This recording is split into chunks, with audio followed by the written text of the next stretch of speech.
남편 먼저 하늘로 보내고 아들, 딸 모두 결혼시켜 내보낸 뒤 제게 남은 것은 서울 변두리의 작은 24평 아파트 한 채와 얼마간의 연금이었습니다. 누군가는 초라한 노년이라 말할지도 모르겠지만 저는 단 한 번도 제 삶이 부족하다 느껴본 적이 없었어요. 오히려 홀가분했죠. 더 이상 누군가의 아내, 누군가의 엄마가 아닌 오롯이 박호순이라는 이름 석자로 살아갈 수 있는 시간이 주어진 것이니까요. 제 삶의 주인은 바로 저 자신이었습니다. 아침에 눈을 뜨면 가장 먼저 하는 일은 베란다의 화초들에게 물을 주는 것이에요. 남편이 살아생전 유일하게 제게 선물했던 서양나는 해마다 잊지 않고 고운 꽃을 피워주었고 며느리가 집들이 때 사온 산세비에리아는 제가 좀 무심하게 굴어도 혼자 쑥쑥 잘 자라주었습니다. 식물들이 뿜어내는 싱그러운 기운을 받으며 마시는 연한 보리차 한 잔의 맛은 살아보지 않은 사람은 모를 겁니다. 그 소소한 평화가 제 하루를 여는 의식과도 같았어요. 오전에는 주로 집안일을 합니다. 구석구석 쓸고 닦다 보면 잡념도 사라지고 시간도 훌쩍 가요. 점심은 간단히 챙겨 먹고 오후에는 일주일에 3번 노인복지관으로 향합니다. 그곳에는 제 인생의 희로애락을 함께 나눈 친구, 옥자와 순애가 있었죠. 저희 셋이 모이면 웬만한 만담꾼 저리 가라 할 정도로 웃음이 끊이질 않았습니다. 자식들 흉도 보고 드라마 주인공 욕도 하고 어릴 적 이야기로 시간 가는 줄 몰랐어요. 그렇게 한바탕 웃고 떠들고 나면 복지관에서 나오는 길에 뜨끈한 칼국수 한 그릇을 사 먹는 것이 저희의 정해진 경로였습니다. 호순아, 너는 아들이 변호사인데 뭐가 걱정이야? 아주 든든하겠다. 순애가 김치를 쭉 찢어 제 그릇에 올려주며 말했어요. 저는 그저 웃으며 답했죠. 든든하긴. 지 앞가림하기도 바쁜 놈인데. 그래도 남한테 아쉬운 소리 안 하고 내 힘으로 사는 게 나는 제일 속 편해. 그 말이 맞아. 자식한테 손 벌리는 순간부터 늙은이 서러워지는 거야. 옥자가 제 말에 힘을 실어주었습니다. 맞아요. 저는 그게 참 좋았습니다. 아들 내외에게 금전적으로 기대지 않아도 된다는 사실, 내가 먹고 싶은 것, 친구들과 나누고 싶은 것 정도는 내 연금과 남편이 남긴 유산으로 충분히 해결할 수 있다는 그 자존감이 제 허리를 꼿꼿하게 펴주는 힘이었어요. 그날도 옥자, 순애와 한참을 웃고 떠들다 집으로 돌아오는 길이었습니다. 아파트 입구 화단에 심어진 채송화가 색색으로 피어난 것이 참 예쁘더군요. 저절로 미소가 지어졌습니다.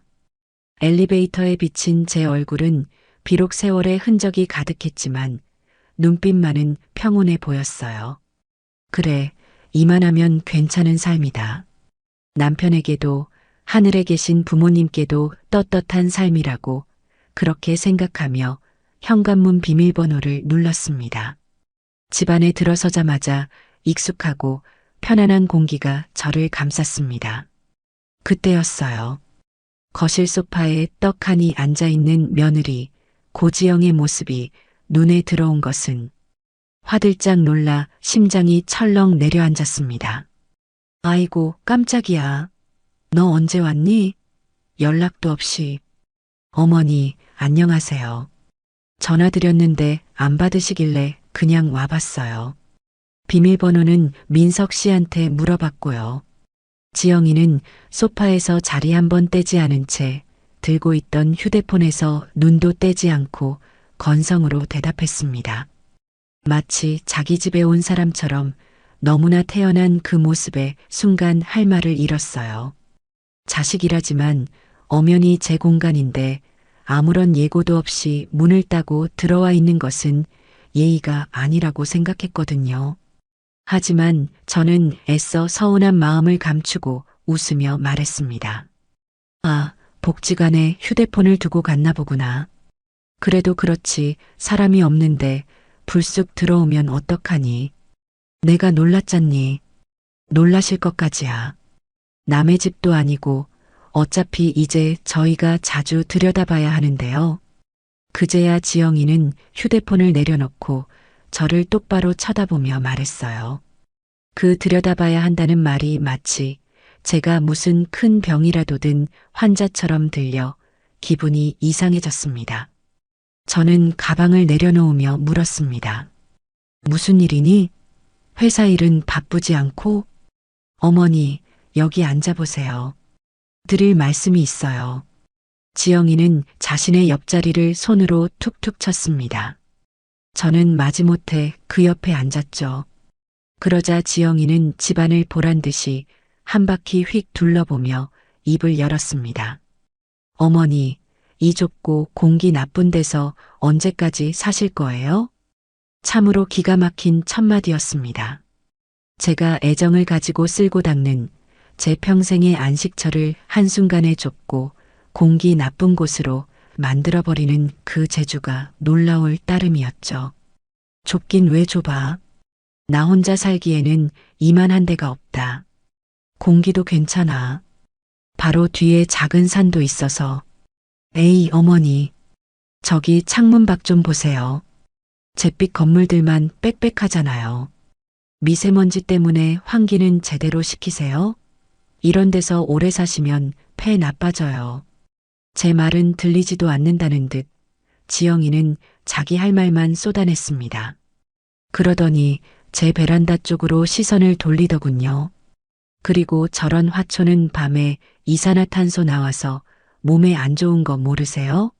어르신들은 특히 호흡기에 안 좋다는데 남편의 흔적이 담긴 서양란까지 타박의 대상으로 삼는 며느리의 말에 속에서부터 무언가 울컥 치밀어 오르는 것을 느꼈어요. 하지만 저는 평생을 참고 사는 법을 먼저 배운 사람이었습니다.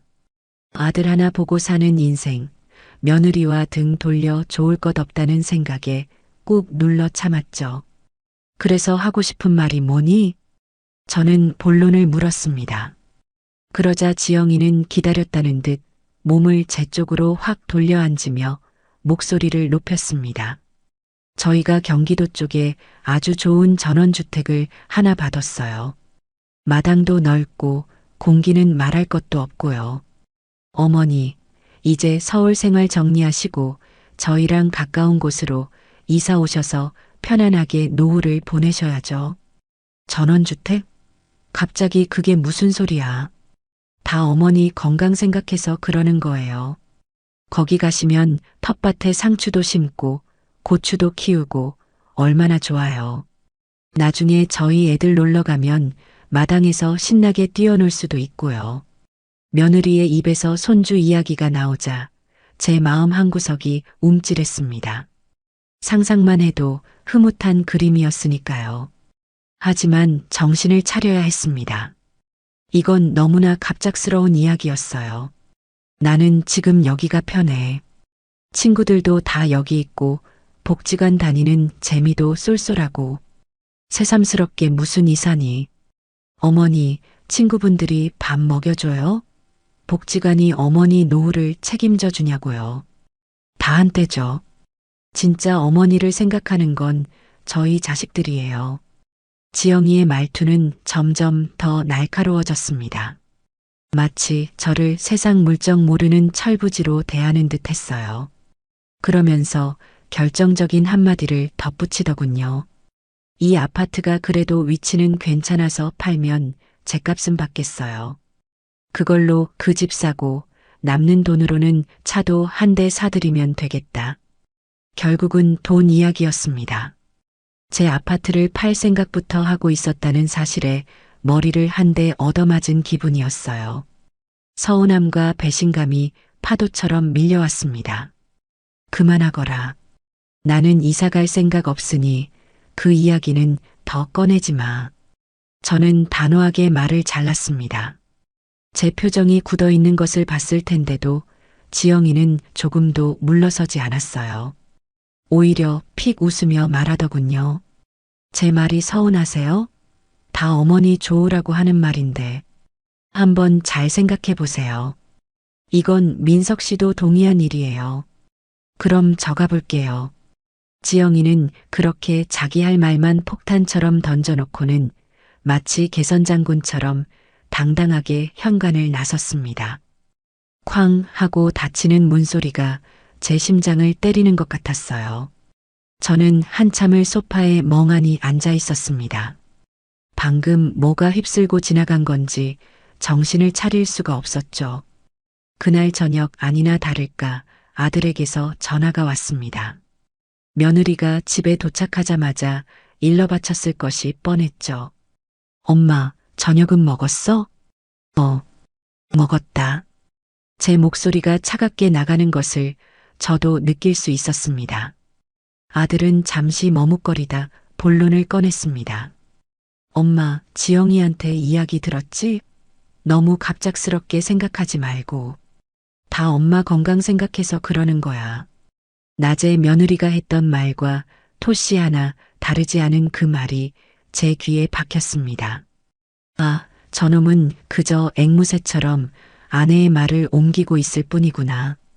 민서가, 너는 어떻게 생각하니? 정말로 엄마가 그곳으로 이사 갔으면 좋겠어? 저는 아들의 진심이 듣고 싶었습니다. 하지만 아들의 대답은 제 기대를 무참히 짓밟았어요. 응, 엄마. 나는 정말 좋다고 생각해. 지영이가 보여준 사진 봤는데 집이 정말 예쁘더라. 마당에 꽃도 심고 채소도 키우고 엄마 적적하지 않아서 좋을 것 같아. 내가 지금 적적해 보이니? 나 아주 재미있게 잘 살고 있어. 아니, 그런 뜻이 아니라 엄마 혼자 계시는 게 저희는 늘 마음에 걸리지. 나중에 저희 애들 태어나면 마당에서 뛰어놀기도 좋잖아. 흙도 밟고 자연 속에서 크면 얼마나 좋아.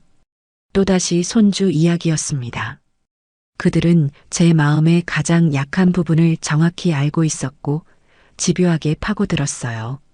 저는 한숨을 쉬며 말했습니다. 그 집은 누가 살 건데? 돈은 어디서 나고? 당연히 엄마가 살 집이지. 돈은 엄마, 이 아파트 정리하면 충분할 것 같아. 지영이가 다 알아봤대. 아들의 말에 가슴이 서늘해졌습니다. 이미 모든 계획을 다 세워놓고 제게는 통보만 하고 있는 것이었어요. 그 중심에는 며느리가 있었고 제 아들은 그저 아내의 계획에 동조하며 제게 어머니를 위한다는 포장을 씌우고 있을 뿐이었습니다. 나는 이 집이 좋아. 너희 아버지랑 함께 살던 집이고 내 친구들도 다 여기에 있어. 이제 와서 낯선 곳으로 가고 싶지 않다. 제 마지막 저항이었습니다. 하지만 아들은 포기하지 않았어요.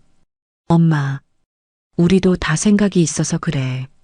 언제까지 그 낡은 아파트에 살 거야. 이제는 우리도 엄마 좀 편하게 모시고 싶어. 제발 우리 생각도 좀 해줘. 우리를 생각해달라는 그 말이 비수처럼 날아와 가슴에 꽂혔습니다. 결국 저를 위한 것이 아니라 그들 자신들을 위한 일이라는 것을 스스로 인정한 셈이었으니까요. 전화기 너머로 아들의 간절한 목소리가 계속 이어졌습니다. 그 목소리를 들으며 저는 서서히 무너지고 있었습니다.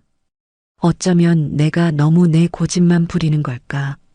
자식들이 저렇게까지 생각해 주는데 내가 너무 꽉 막힌 늙은이처럼 구는 것은 아닐까? 평생을 자식 하나 잘 되기를 바라며 살아온 어미의 마음이 아들의 말 한마디에 속절없이 흔들리고 있었습니다. 거실 창밖으로 보이는 도시의 야경이 그날따라 유난히 차갑고 외롭게 느껴졌습니다.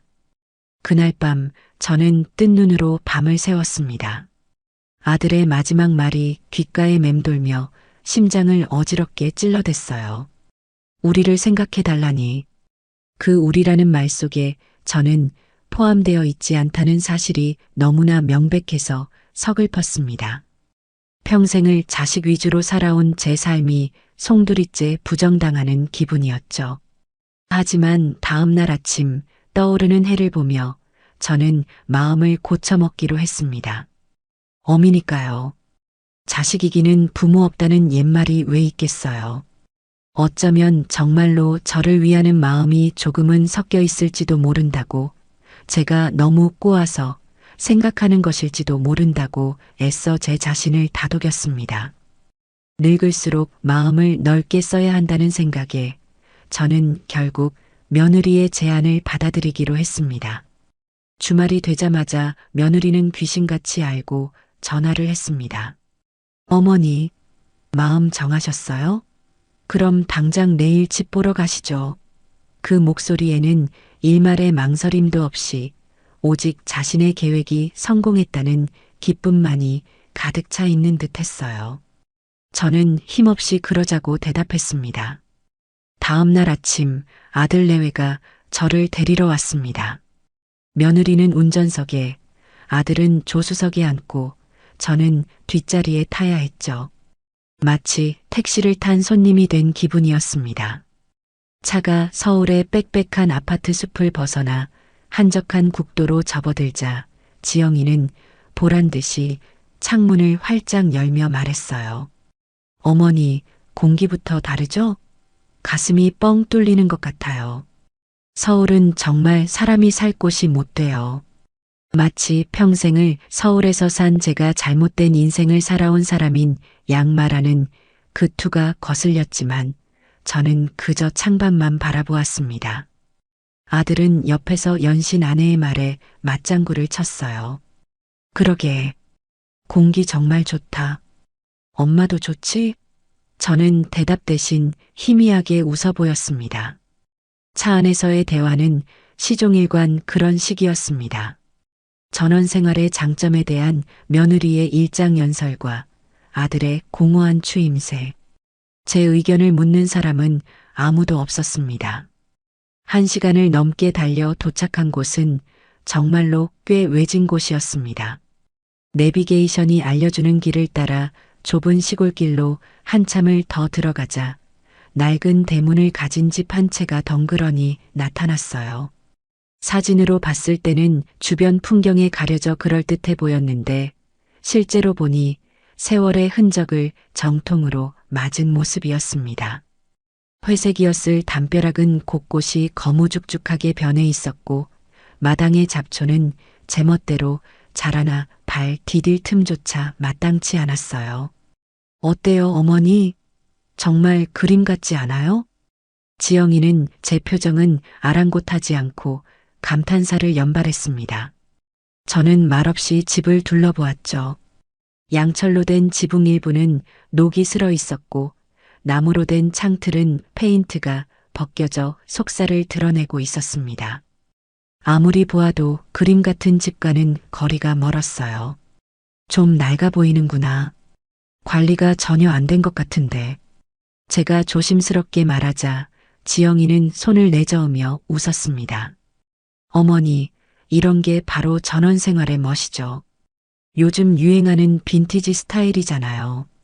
조금만 손보면 정말 예뻐져요. 이런 건 돈 주고도 못 구해요. 아들은 옆에서 고개를 끄덕이며 거들었어요. 맞아. 지영이가 이런 쪽으로 안목이 있잖아. 전문가인데. 변호사인 아들이 언제부터 건축 전문가가 되었는지 모를 일이었습니다. 집 안으로 들어서자 퀴퀴한 냄새가 코를 찔렀습니다. 오랫동안 사람이 살지 않은 집 특유의 먼지와 습기가 뒤섞인 냄새였어요. 거실 바닥은 장판이었는데 가장자리가 살짝 떠서 울어 있었고 벽지에는 희미하게 물이 샜던 자국 같은 얼룩이 보였습니다. 지영아, 저기 벽에 저건 뭐니? 물이 샜던 것 같은데. 아, 저거요? 괜찮아요, 어머니. 전에 살던 사람이 환기를 잘 안 시켜서 생긴 결로 현상이래요. 저희가 단열 시공새로 싹 해드리면 문제 없어요. 그래도 보일러는 괜찮은지, 수도는 잘 나오는지 꼼꼼히 봐야지. 그럼요. 주인분이 다 점검해뒀다고 했어요. 걱정 마세요. 지영이는 제 걱정을 사소한 기우로 취급하며 저를 이끌고 방들을 보여주었습니다. 안방 창문에서는 외풍이 느껴졌고 작은 방 구석에는 곰팡이가 피어 있었습니다. 제가 지적할 때마다 지영이는 그건 도배새로 하면 돼요. 그건 창틀 실리콘만 다시 쏘면 돼요라며 너무나 쉽게 대답했어요. 마치 세상에 해결 못할 문제가 없다는 태도였죠. 제 눈에는 수리비만 해도 만만치 않게 들어갈 집으로 보였는데 말이에요. 집을 둘러보는 내내 저는 점점 더 불안해졌습니다. 이건 아니라는 생각이 머릿속을 떠나지 않았어요. 하지만 아들 내외는 이미 이 집을 사기로 확정한 사람들처럼 행동했습니다. 그들의 들뜬 모습 앞에서 제 우려는 그저 늙은이의 노파심으로 치부될 뿐이었죠. 그렇게 답사는 제 의견이 단 한 번도 제대로 반영되지 않은 채 끝이 났습니다. 며칠 뒤 지영이는 이제 계약을 해야 한다며 저를 재촉했습니다. 저는 아직 마음의 결정을 내리지 못했다고 말했지만 지영이는 막무가내였어요. 어머니, 이렇게 좋은 집은 금방 나가요. 고민하다가 놓치면 평생 후회하신다고요. 결국 저는 아들 내외의 성화에 못 이겨 부동산으로 향했습니다. 약속 장소는 저희 동네가 아닌 아들네 회사 근처의 한 부동산 사무실이었어요. 집주인이라는 사람은 인상이 좋았지만 어딘가 모르게 불안해 보였고 부동산 중개인은 시종일관 며느리의 비위만 맞추고 있었습니다. 계약서가 오가고 중개인이 설명을 시작했어요. 그런데 듣다 보니 이상한 점이 있었습니다. 잠깐만요. 매수인이 왜 민석이 이름으로 되어 있는 거죠? 이 집은 내가 살 집이고 내 아파트 판 돈으로 사는 건데. 제가 날카롭게 묻자 순간 사무실에 정적이 흘렀습니다. 지영이가 당황한 기색도 없이 웃으며 제 팔을 살짝 잡아 끌었어요. 어머니, 제가 그걸 설명해 드리려고 했는데 깜빡했네요. 어머니 명의로 했다가 나중에 민석 씨한테 증여하려면 증여세가 엄청나요. 아시잖아요. 요즘 부동산 세금 무서운 거. 처음부터 민석 씨 이름으로 해두면 그런 복잡한 절차나 세금 없이 깔끔하다고요. 어차피 나중에 아들 줄 재산인데 뭐가 문제예요? 너무나 그럴듯한 설명이었습니다. 세금이니 절차니 복잡한 말을 늘어놓으니 제가 더 이상 할 말이 없더군요. 하지만 이건 엄연히 다른 문제였습니다. 제 평생을 바쳐 마련한 유일한 재산을 아무런 안전장치 없이 아들의 이름으로 넘기는 것이었으니까요. 제가 망설이자 이번에는 아들이 나섰습니다. 엄마, 지영이 말이 맞아. 그게 훨씬 효율적이야. 그리고 엄마 집인데 내 이름으로 되어 있다고 뭐가 달라져? 내가 설마 엄마를 내쫓기라도 하겠어? 아들의 그 말에 저는 결국 무너졌습니다. 설마 내 아들이 하는 그 믿음이 제 눈을 가리고 귀를 막아버린 것이죠. 저는 떨리는 손으로 제 아파트를 파는 매도 계약서와 아들 이름이 매수인으로 적힌 전원주택 매매 계약서에 도장을 찍었습니다. 도장이 서류에 찍히는 순간 제 인생의 일부가 뚝 떨어져 나가는 것 같은 기분이 들었어요.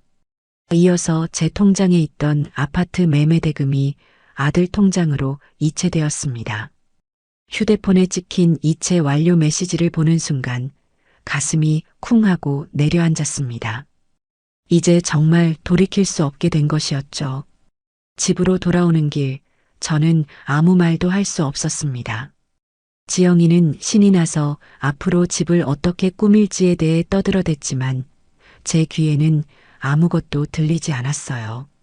그저 멍하니 창밖만 바라볼 뿐이었습니다. 집에 도착하자마자 저는 가장 친한 친구 옥자에게 전화를 걸었습니다. 자초지종을 설명하는 제 목소리는 저도 모르게 떨리고 있었어요. 모든 이야기를 들은 옥자는 한동안 말이 없었습니다. 그러더니 전화기 너머로 버럭 소리를 질렀어요. 박호순, 너 미쳤어? 제정신이야? 요즘 세상이 어떤 세상인데 평생 모은 재산을 덜컥 아들 이름으로 넘겨줘. 당장 물러. 그 계약 물으라고 해. 옥자는 불같이 화를 냈습니다. 친구의 격한 반응에 저는 오히려 당황해서 변명을 늘어놓았어요. 아니야, 옥자야. 그게 아니라 세금 문제 때문에. 그리고 민석이가 설마 어떻게 하겠어. 다 나 편하게 살라고 해주는 건데. 편하게? 너는 지금 내 발로 지옥 불구덩이에 걸어 들어간 거야. 그 며느리가 보통 내기 같아? 너 이용해 먹으려는 수작이 뻔히 보이는데 그걸 속아 넘어가? 아들이고 뭐고 믿을 놈 하나 없어. 너 나중에 길바닥에 나앉고 후회해도 나는 모른다. 옥자는 쓴소리를 퍼부었습니다. 친구의 말이 100번 옳다는 것을 머리로는 알고 있었지만 이미 엎질러진 물이었습니다. 그리고 제 아들을, 제 선택을 스스로 부정하고 싶지 않은 오기가 생겼어요. 끊어. 너는 왜 그렇게 사람 말을 나쁘게 만드니? 내 아들이야. 내가 내 아들 믿겠다는데 내가 뭔데 이래라 저래라야. 저는 저도 모르게 소리를 지르고 전화를 끊어버렸습니다. 수화기를 내려놓고 나니 심장이 미친 듯이 뛰고 손이 덜덜 떨렸어요.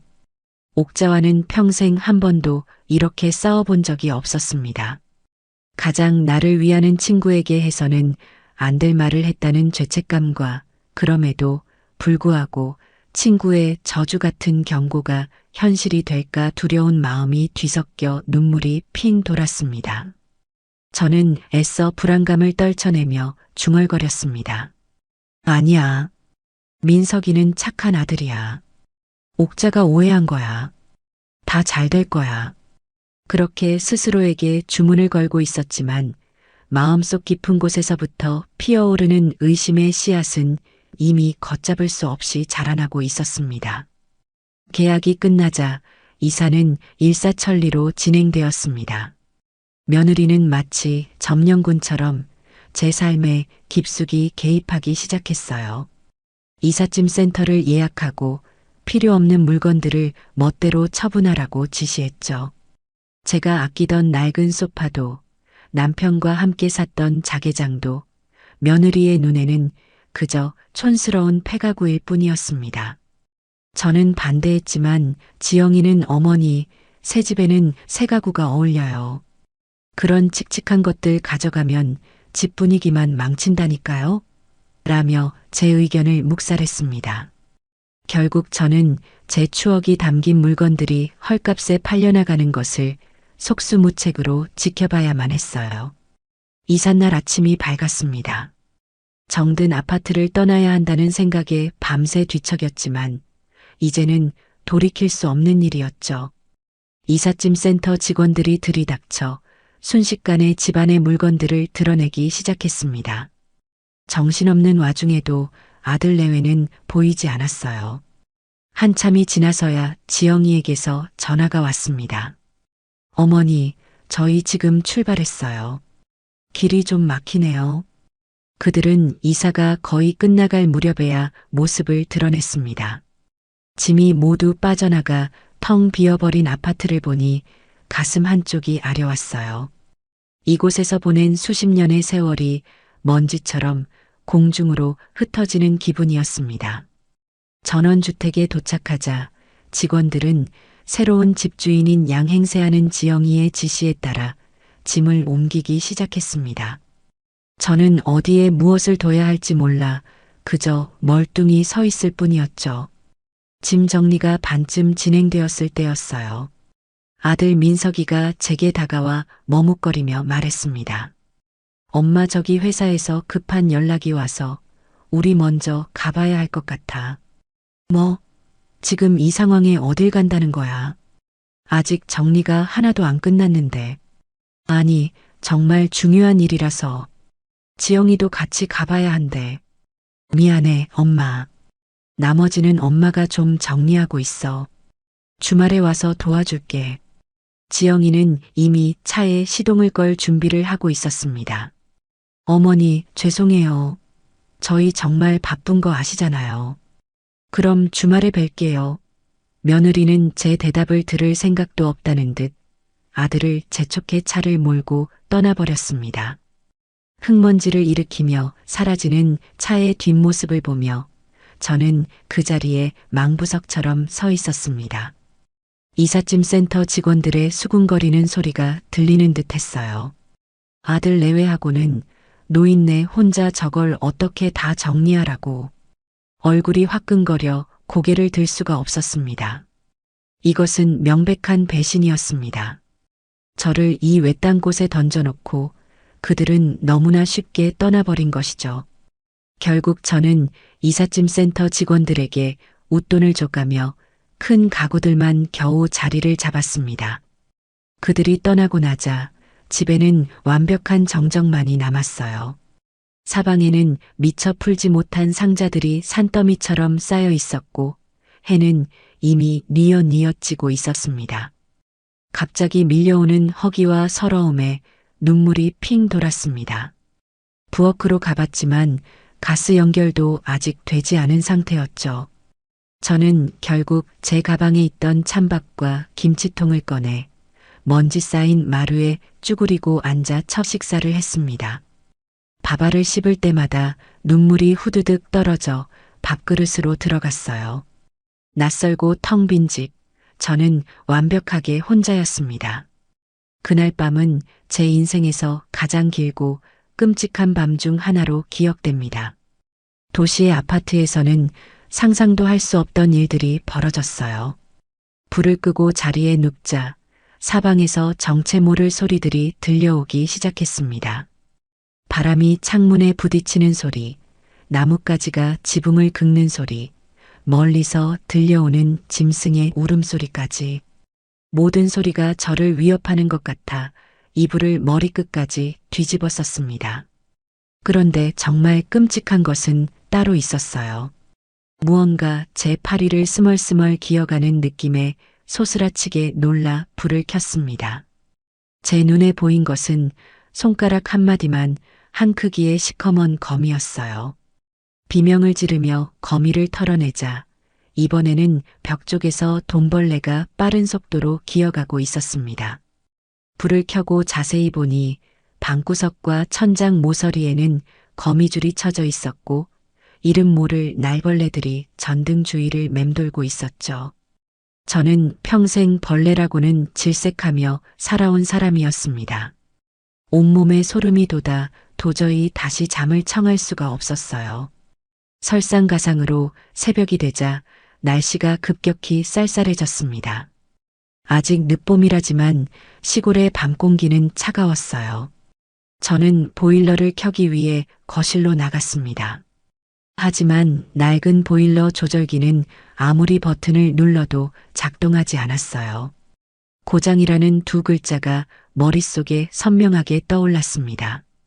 결국 저는 냉골 같은 방에서 뜬 눈으로 밤을 새워야 했습니다. 뼈마디가 시려오는 한기를 느끼며 저는 서러움에 복받쳐 소리 없이 울었습니다. 동이 트자마자 저는 아들에게 전화를 걸었습니다. 신호가 몇 번 가더니 잠이 가득 묻은 며느리의 목소리가 들려왔어요. 여보세요, 어머니, 이 새벽에 무슨 일이세요? 나다. 민석이 좀 바꿔다오. 민석 씨 아직 자요.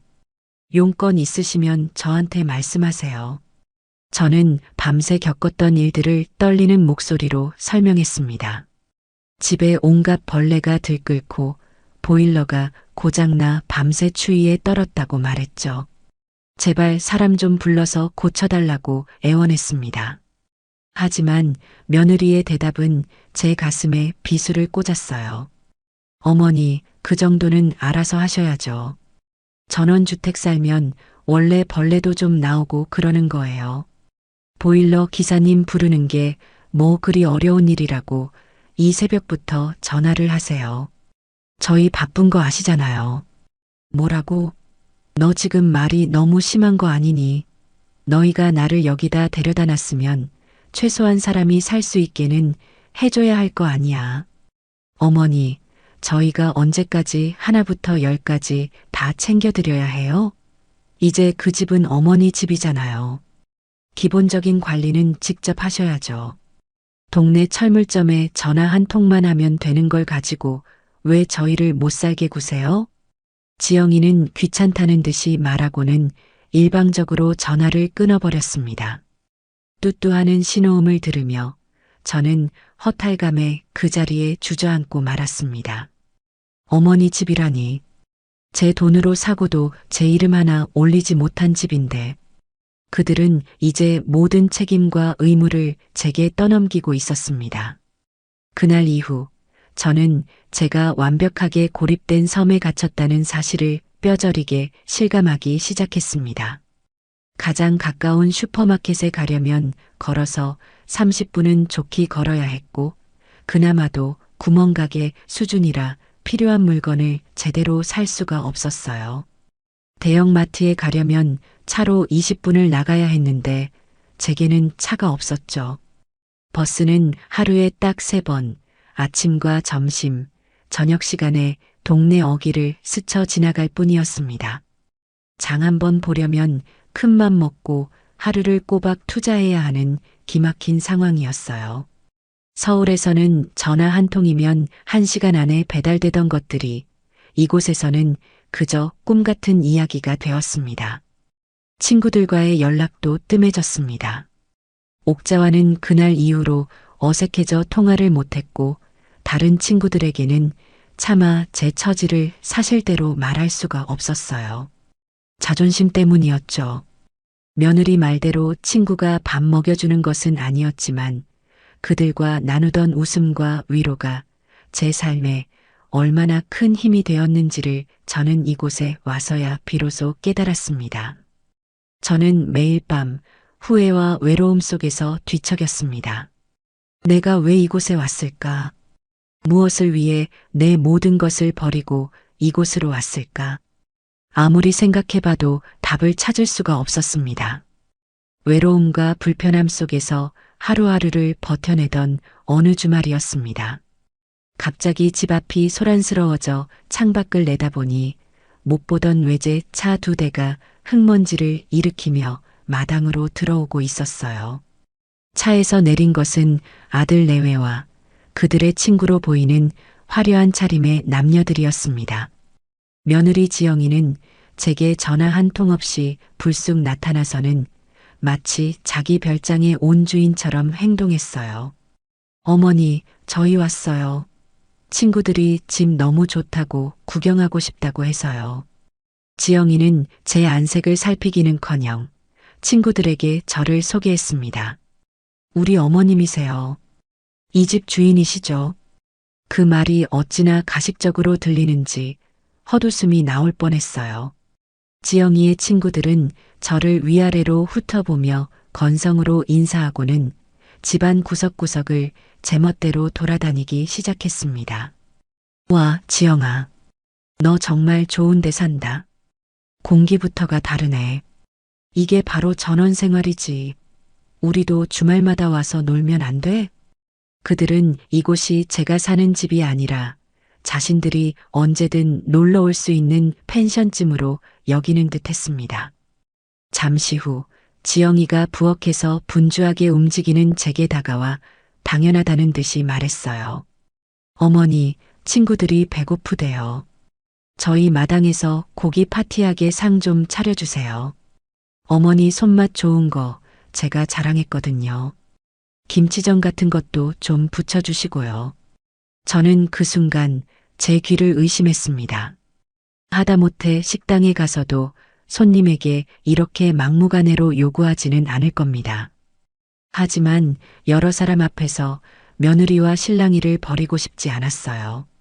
아들 민석이는 친구들과 어울려 마당에서 웃고 떠들 뿐 이 상황에 전혀 개입할 생각이 없어 보였습니다. 결국 저는 아무 말도 하지 못하고 냉장고를 뒤져 음식을 준비하기 시작했습니다. 저는 그들의 하녀가 아니었지만 그날 그 집에서 제 역할은 하녀와 다를 바가 없었습니다.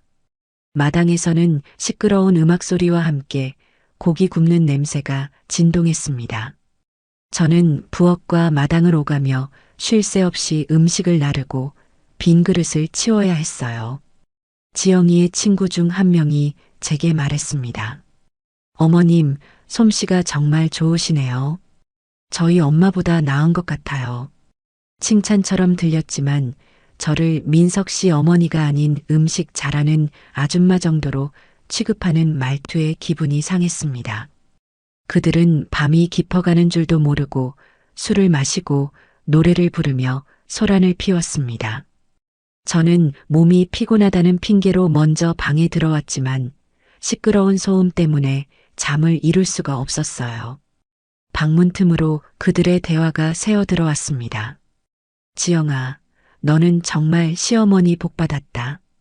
이렇게 밥도 다 차려주시고. 복은 무슨. 내가 저 집을 핑계로 대출받아서 우리 아파트 잔금 치른 거 알면 기절하실걸. 저 영감님은 순진해서 자기가 진짜 주인인 줄 알아. 그 말을 듣는 순간 온몸의 피가 차갑게 식는 것 같았습니다. 제가 들은 것이 사실일까요? 잘못 들은 것이라고 믿고 싶었지만 며느리의 웃음소리가 너무나 선명하게 들려왔습니다. 대출, 아파트 잔금. 그 단어들이 제 머릿속을 헤집어 놓았습니다. 제 집을 담보로 자신들의 이익을 챙겼다는 말이었어요. 저는 떨리는 손으로 입을 막았습니다. 더 이상 분노나 서러움이 아니었습니다. 그것은 깊은 배신감에서 오는 공포였어요. 다음 날 아침 아들 내외와 그 친구들은 늦잠을 자고 일어나 제가 차려준 해장국까지 한 그릇씩 비우고는 짐을 챙겼습니다. 어머니, 잘 쉬다 가요. 다음에 또 놀러 올게요. 지영이는 아무 일도 없었다는 듯 해맑게 웃으며 손을 흔들었습니다. 그들이 떠난 뒤 집은 마치 폭풍이 휩쓸고 간 듯한 모습이었습니다. 마당에는 담배꽁초와 빈 술병들이 나뒹굴었고 거실 바닥은 과자 부스러기와 흘린 음료수로 끈적거렸습니다. 설거지통에는 그들이 먹고 마신 그릇들이 산더미처럼 쌓여 있었죠. 저는 그 아수라장을 보며 망연자실 서 있었습니다. 그때였어요. 거실 한쪽에 놓인 작은 탁자 위에서 무언가 반짝이는 것을 발견한 것은 다가가 보니 그것은 제가 결혼할 때 친정어머니에게 물려받은 찻잔 세트 중 하나의 파편이었습니다. 손님 올 때만 아껴서 내놓던 제게는 소중한 유품과도 같은 것이었죠.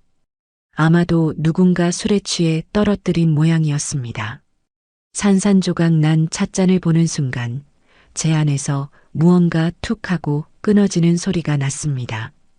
밤새 저를 짓누르던 의심과 서름, 분노가 한꺼번에 폭발한 것이죠. 저는 떨리는 손으로 휴대폰을 들어 아들에게 전화를 걸었습니다. 신호가 몇 번 가기도 전에 아들이 전화를 받았어요. 엄마, 왜?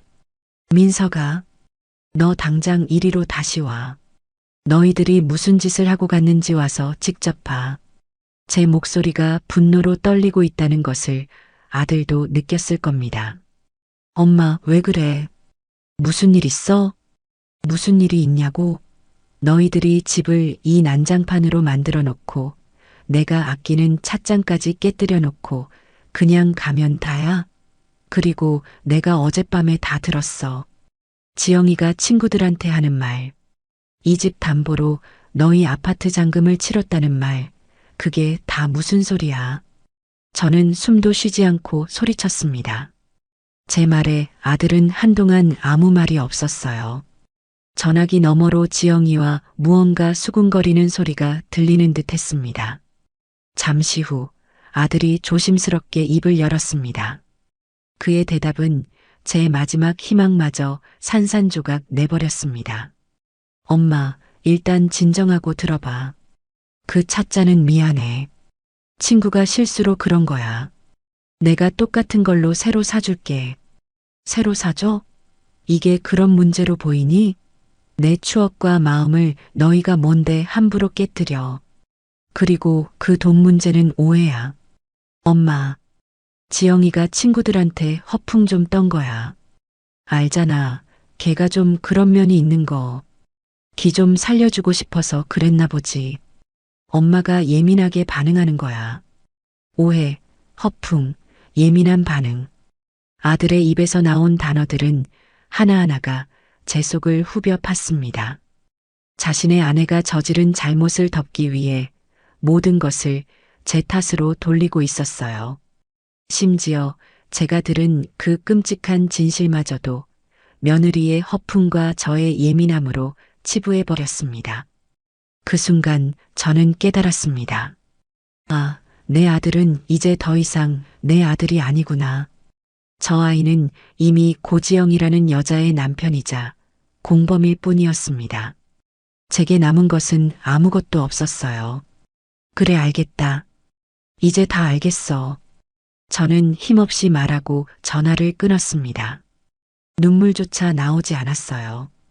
그저 텅 빈 마루에 주저앉아 산산조각난 찻잔 조각들을 하염없이 내려다볼 뿐이었습니다. 차갑고 단단한 결심이 제 마음속에서 서서히 모양을 갖추기 시작했습니다. 이대로 당하고만 있지는 않으리라. 내 인생을, 내 재산을 이렇게 허무하게 빼앗길 수는 없다고.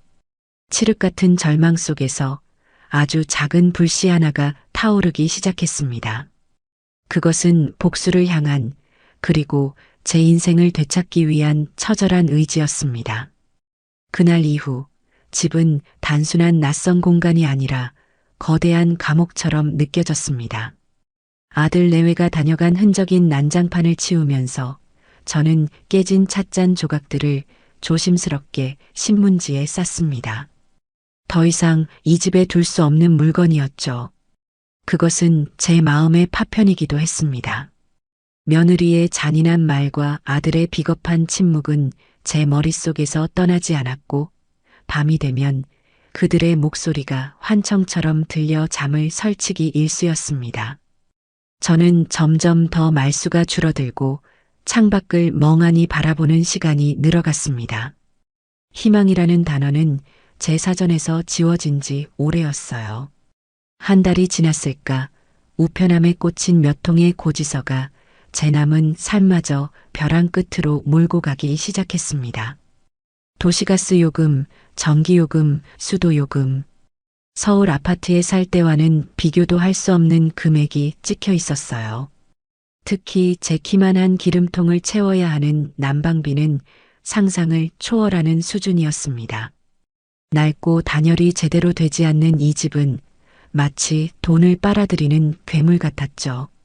제 연금으로는 이 모든 공과금을 감당하고 나면 식비조차 빠듯할 지경이었습니다. 손이 덜덜 떨렸습니다. 평생 누구에게 아쉬운 소리 한 번 하지 않고 살아온 제 자신이 이제는 돈 때문에 쩔쩔매는 신세가 된 것이 비참해서 견딜 수가 없었어요. 며칠을 끙끙 앓다가 저는 결국 자존심을 접고 아들에게 전화를 걸었습니다. 생활비를 조금만 보태달라는 말을 꺼내기가 얼마나 어려웠는지 모릅니다. 목구멍에 가시가 걸린 것처럼 말이 나오지 않았어요. 민서가 다름이 아니라 여기 시골집이 유지비가 생각보다 많이 드는구나. 난방비가 너무 많이 나와서 말이다. 엄마 연금으로는 조금 부족할 것 같아서. 저는 최대한 담담하게 말하려고 애썼지만 목소리는 염치 없게도 떨리고 있었습니다. 아들은 잠시 말이 없더니 한숨을 쉬며 대답했어요.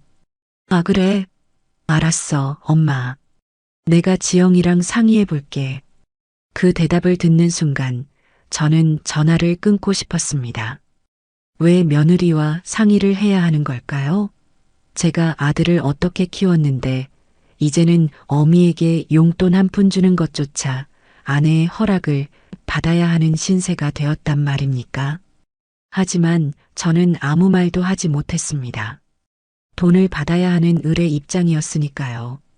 전화는 그렇게 허무하게 끝났고 며칠이 지나도 아들에게서는 아무런 연락이 오지 않았습니다.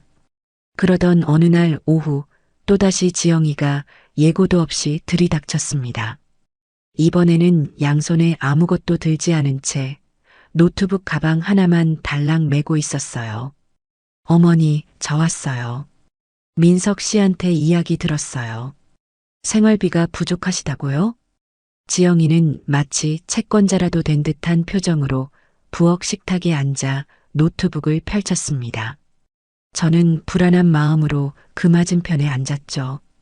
지영이는 보란 듯이 엑셀 파일을 화면에 띄웠습니다.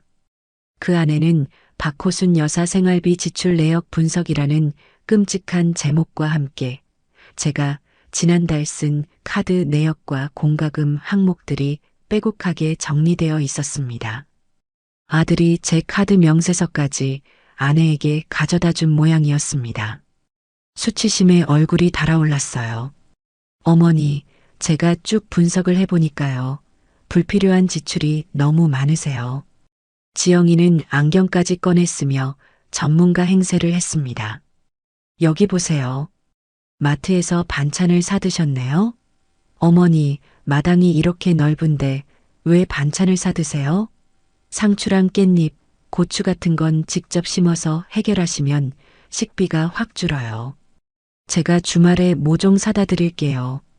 기가 막혔습니다. 허리가 아파서 오래 서 있지도 못하는 늙은 어미에게 텃밭을 일고 식비를 해결하라는 말이 그렇게 쉽게 나올 수 있다니. 그리고 이건 뭐예요? 친구분이랑 칼국수를 사드셨네. 어머니, 지금 돈이 부족하시다면서 밖에서 음식을 사드시면 어떡해요? 이런 건 줄이셔야죠. 순애가 잠시 들렀을 때 딱 한 번 사 먹은 칼국수였습니다. 그날의 짧은 위로마저도 며느리의 눈에는 불필요한 지출로 보였던 겁니다. 지영이는 제 모든 생활을 숫자로 재단하고 제 모든 행동을 낭비로 규정했습니다. 저는 마치 죄인처럼 고개를 숙인 채 그 모욕적인 분석을 듣고만 있어야 했어요. 어머니, 제가 이렇게 가계부를 짜봤어요. 이대로만 하시면 한 달에 30만 원은 아끼실 수 있을 거예요. 그럼 생활비 더 드릴 필요 없겠죠?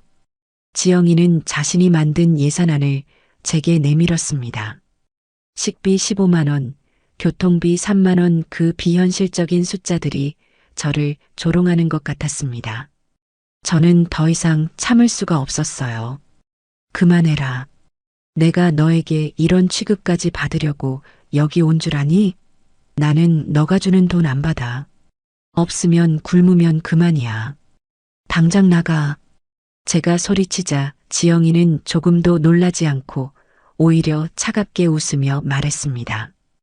어머니, 지금 화내실 때가 아니에요. 현실을 직시하셔야죠. 이 집 유지비가 다 어디서 나오겠어요? 결국 다 저희 부담이에요. 저희도 저희 인생 살아야죠. 언제까지 어머니 뒤치다꺼리만 하고 살 수는 없잖아요. 뒤치다꺼리라는 말이 비수처럼 날아와 심장에 박혔습니다. 평생을 자식을 위해 헌신한 결과가 고작 뒤치다꺼리 취급이라니. 저는 할 말을 잃고 부들부들 떨었습니다. 지영이는 자신의 목적을 달성했다는 듯 만족스러운 표정으로 노트북을 닫고 일어섰습니다. 그리고는 현관을 나서며 한마디를 툭 던졌어요. 텃밭 모종은 이번 주말에 꼭 사다 드릴게요. 부지런히 일구셔야 해요, 어머니. 그날 저는 제 인생에서 가장 큰 굴욕감을 맛보았습니다. 그 일이 있은 후로 저는 정말로 허리띠를 졸라매기 시작했습니다. 며느리의 돈을 받느니 차라리 굶겠다는 오기 때문이었죠.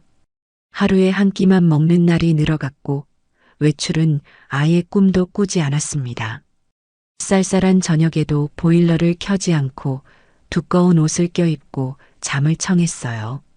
몸도 마음도 쇠약해져 가는 것이 느껴졌지만 누구에게도 손을 벌리고 싶지 않았습니다. 그렇게 위태로운 하루하루가 이어지던 어느 늦여름 날이었습니다.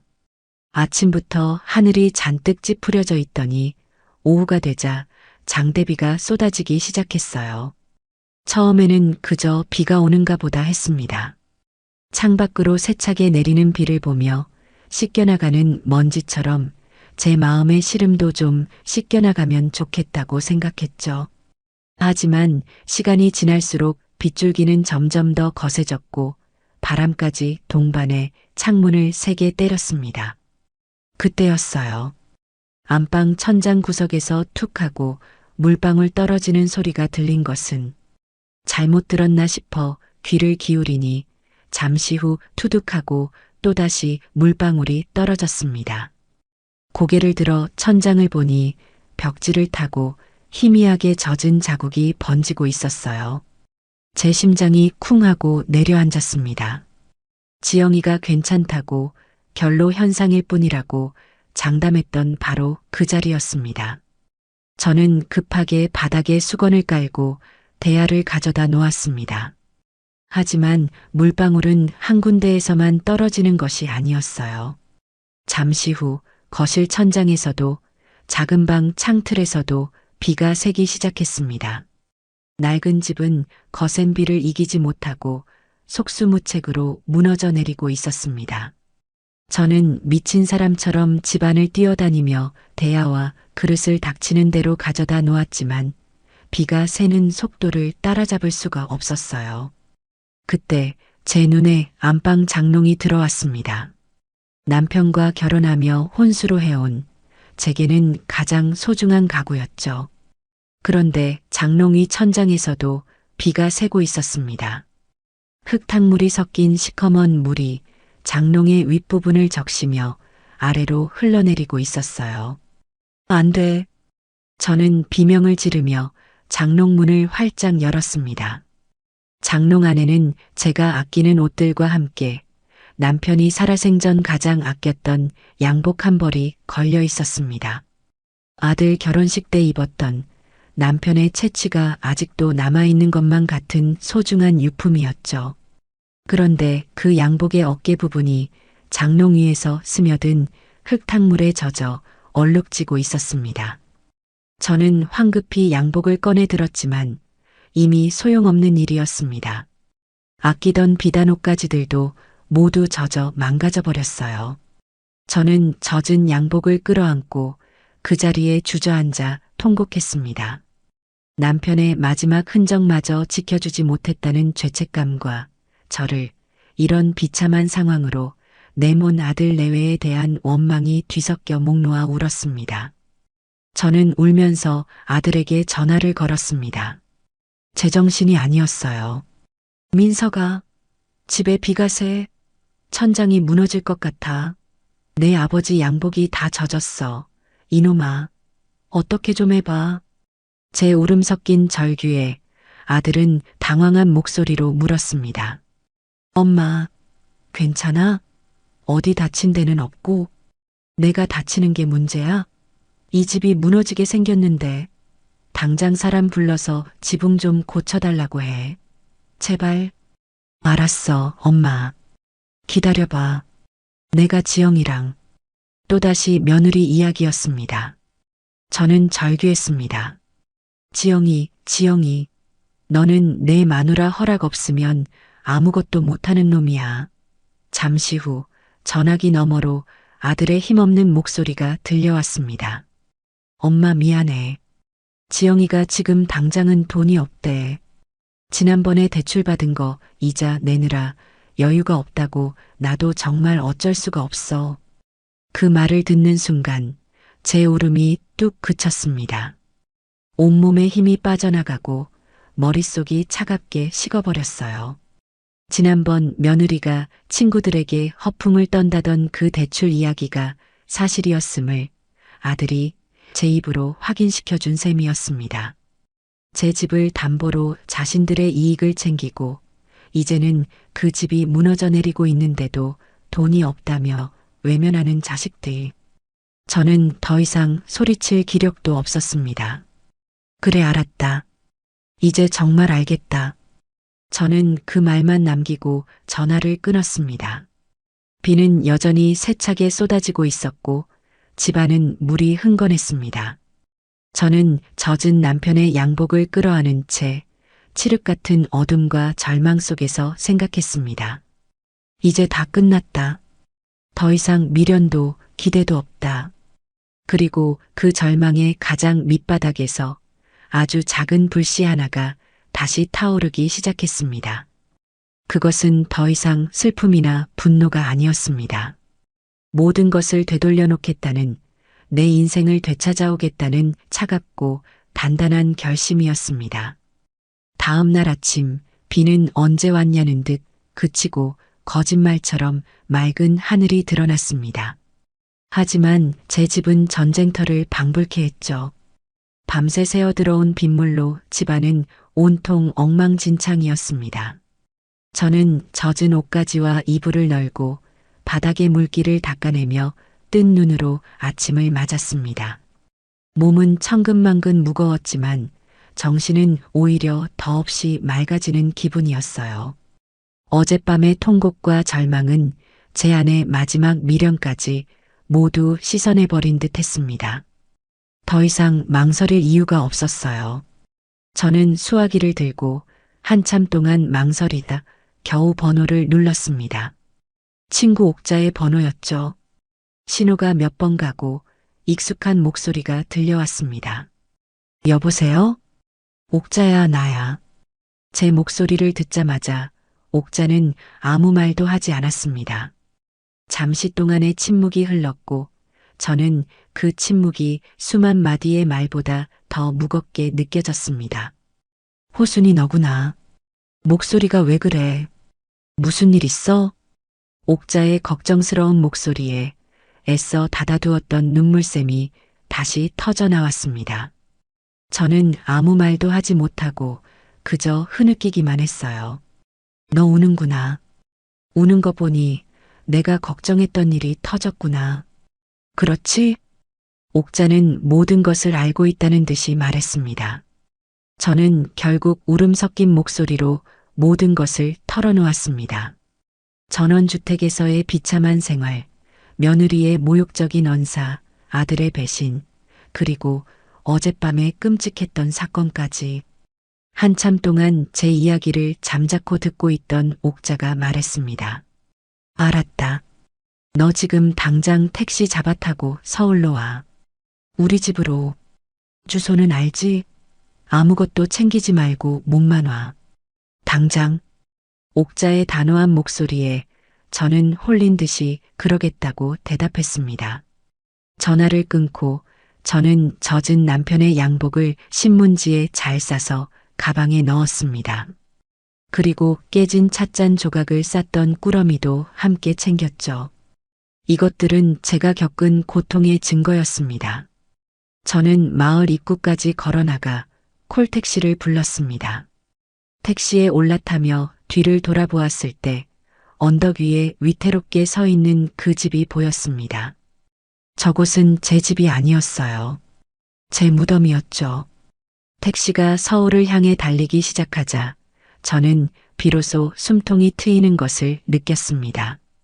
옥자의 아파트에 도착했을 때 옥자는 현관문 앞에서 저를 기다리고 있었습니다. 제 헬쑥한 몰골을 보자마자 옥자의 눈시울이 붉어졌어요. 이 바보 같은 년. 꼴이 이게 뭐야? 꼴이.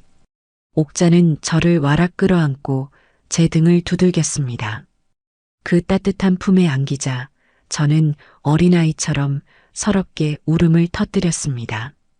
한참을 울고 나서야 저는 겨우 진정할 수 있었어요.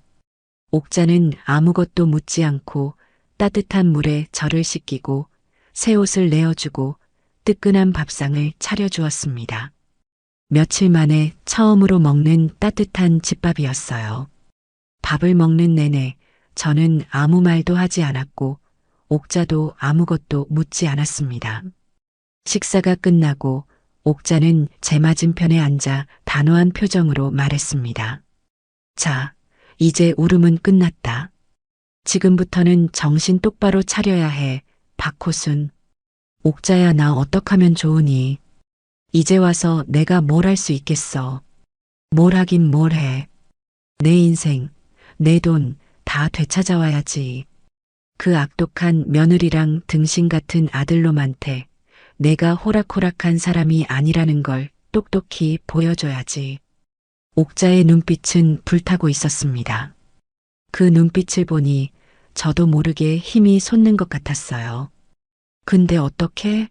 집도 아들 이름으로 되어 있고 나는 돈도 하나 없는데. 그래서 머리가 있는 거고 법이 있는 거야.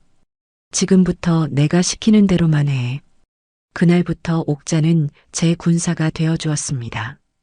가장 먼저 한 일은 증거 수집이었어요.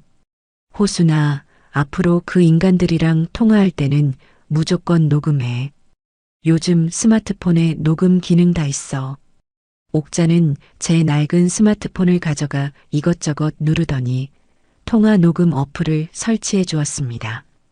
그리고는 직접 자기 전화로 걸어 시범까지 보여주었죠. 봐, 이렇게 통화가 연결되면 이 버튼만 누르면 되는 거야. 알았지? 절대로 잊어버리면 안 돼. 저는 고개를 끄덕였습니다. 다음으로 옥자는 제게 집안의 망가진 곳들을 모두 사진으로 찍어두라고 했습니다. 빗에는 천장, 곰팡이 핀 벽, 썩은 마루. 전부 다 날짜 나오게 해서 찍어. 내가 얼마나 엉망인 곳에서 살았는지 증거를 남겨야 해. 저는 두렵고 떨렸지만 옥자의 말대로 해야겠다고 결심했습니다. 며칠 뒤 저는 다시 그 지옥 같은 집으로 돌아갔습니다. 돌아가는 발걸음은 천근만근 무거웠지만 이제는 전과 달랐어요. 제게는 목표가 생겼으니까요. 집에 돌아온 저는 옥자가 시킨 대로 며느리나 아들에게서 전화가 올 때마다 침착하게 녹음 버튼을 눌렀습니다. 그리고 틈틈이 집안 곳곳에 파손된 부분을 휴대폰 카메라로 찍었습니다. 곰팡이가 시커멓게 핀 벽지, 비가 새 얼룩진 천장, 썩어서 삐걱거리는 마루, 그리고 밤마다 출몰하는 벌레들의 사체까지. 사진을 찍을 때마다 손이 떨렸지만 한편으로는 기묘한 해방감이 느껴졌어요. 더 이상 수동적으로 당하고만 있는 피해자가 아니라 반격을 준비하는 전사가 된 기분이었습니다. 일주일 뒤 옥자에게서 연락이 왔습니다. 변호사를 만나러 가자는 것이었죠. 옥자의 친구 아들이 하는 법률사무소라고 했습니다. 저는 약속 날짜에 맞춰 그동안 모은 사진들과 깨진 찻잔 조각, 젖은 남편의 양복을 가지고 다시 서울로 향했습니다. 변호사 사무실은 차갑고 엄숙한 분위기일 거라 생각했는데 의외로 밝고 편안한 느낌이었어요. 저희를 맞은 김 변호사는 30대 후반의 젊고 똑똑해 보이는 여성이었습니다. 옥자가 먼저 인사를 나누고 저를 소개했습니다. 내 목숨 같은 친구예요. 변호사님이 좀 도와주셔야겠어요. 저는 김 변호사 앞에 그동안의 자료들을 모두 펼쳐 보였습니다. 그리고 처음부터 끝까지 모든 이야기를 담담하게 털어놓았죠. 제 이야기를 듣는 내내 김 변호사는 안타까운 표정으로 고개를 끄덕이며 꼼꼼하게 메모를 했습니다. 모든 이야기가 끝나자 그녀는 잠시 생각에 잠기더니 입을 열었습니다. 어머님, 그동안 마음고생이 정말 심하셨겠어요. 이건 명백히 부당한 상황이 맞습니다. 변호사의 첫마디에 저는 큰 위로를 받는 기분이었습니다. 하지만 법적으로는 좀 복잡한 문제입니다. 집 명의가 아드님 이름으로 되어 있고 어머님께서 아파트를 판 돈을 자발적으로 아드님에게 이체한 형식이라서요. 이걸 증여가 아니라 명의신탁이었다고 입증하는 것이 관건입니다. 김 변호사는 어려운 법률 용어를 쓰면서도 제가 이해하기 쉽게 차근차근 설명해 주었습니다.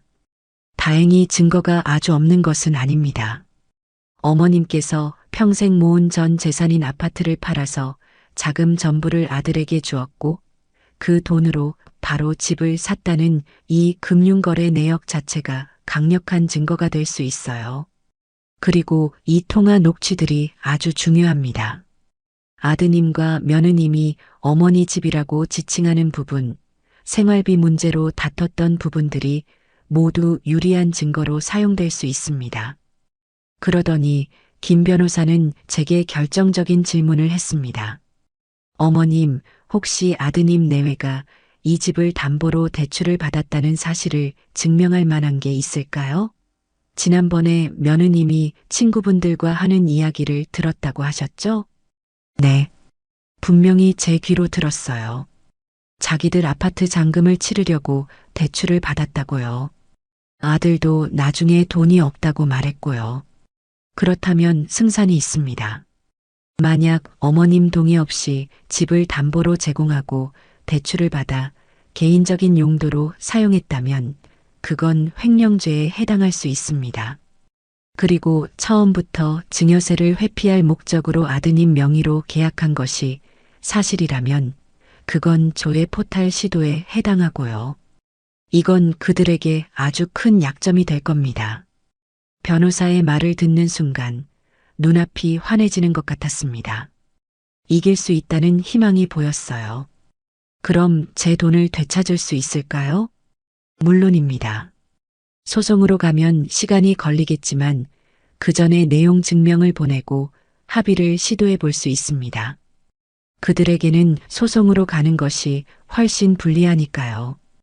횡령죄나 세금 문제가 불거지면 변호사인 아드님에게는 치명타가 될 겁니다.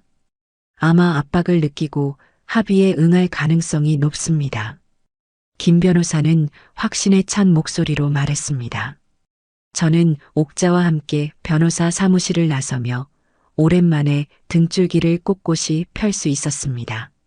하늘은 여전히 높고 푸르렀고 이제는 제 편인 것만 같았어요. 제 마음속의 작은 불씨는 이제 모든 것을 태워버릴 거대한 불길이 될 준비를 하고 있었습니다.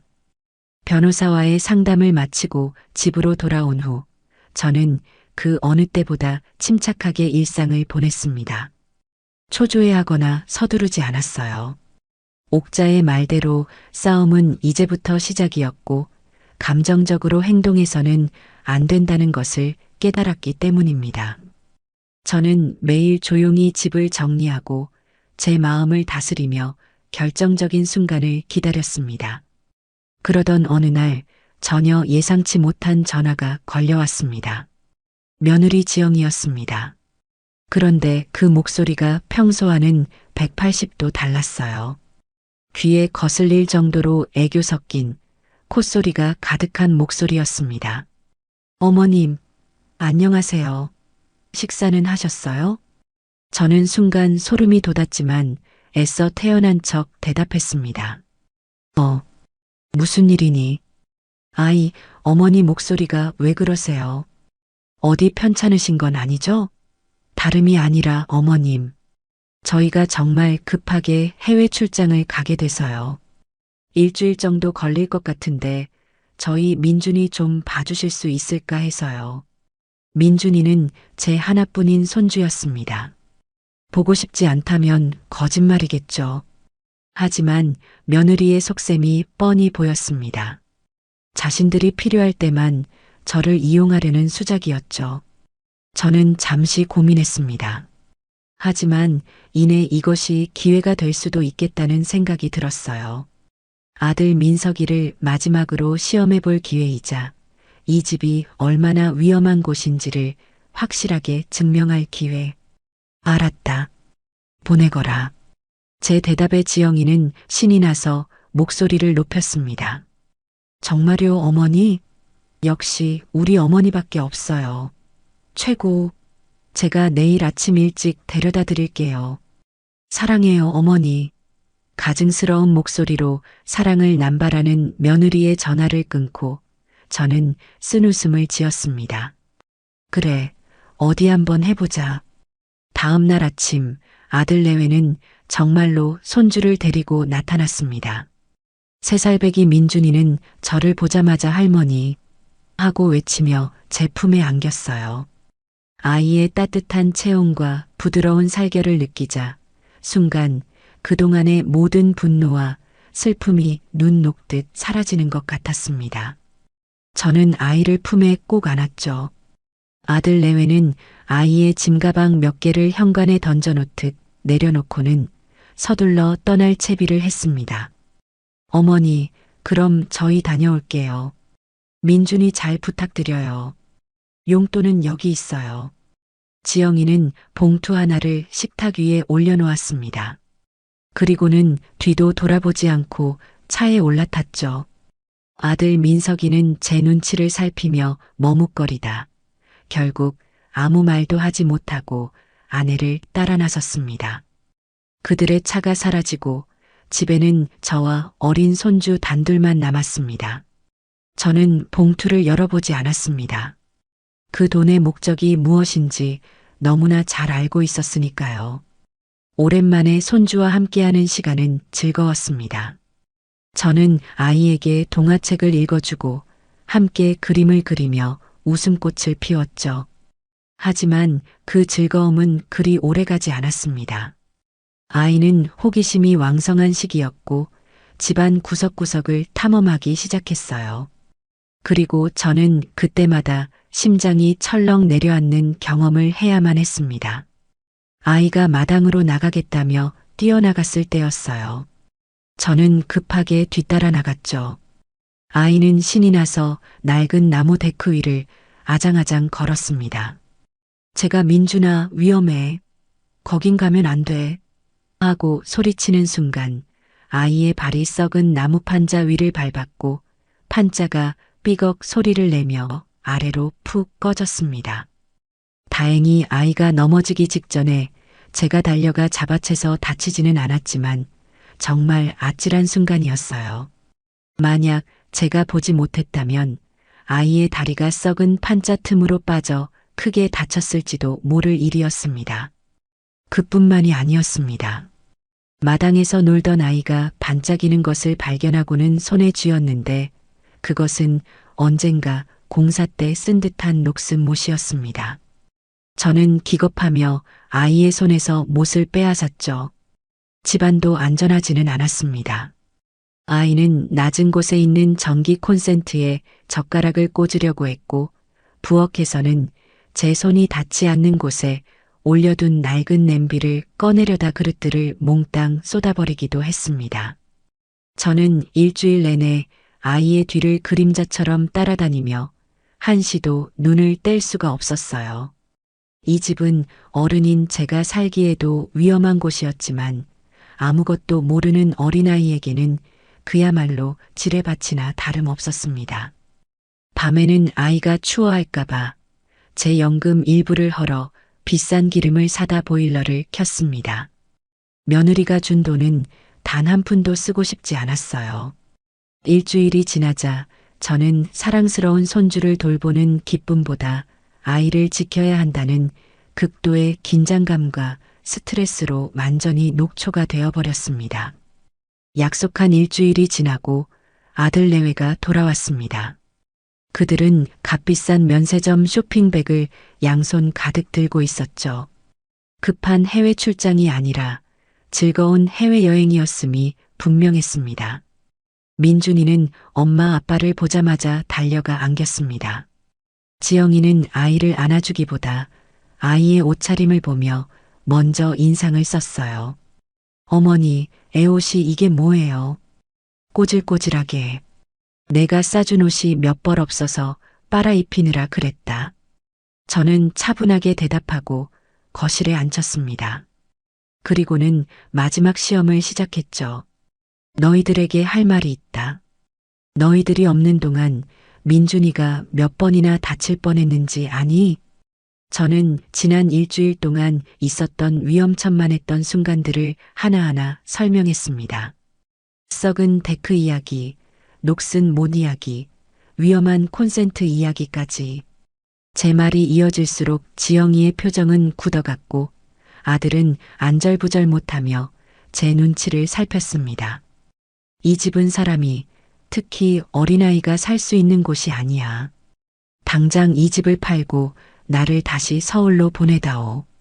내 돈으로 산 집이니 내가 알아서 팔고 가겠다. 제가 단호하게 말하자 지영이는 어이가 없다는 듯이 코웃음을 쳤습니다.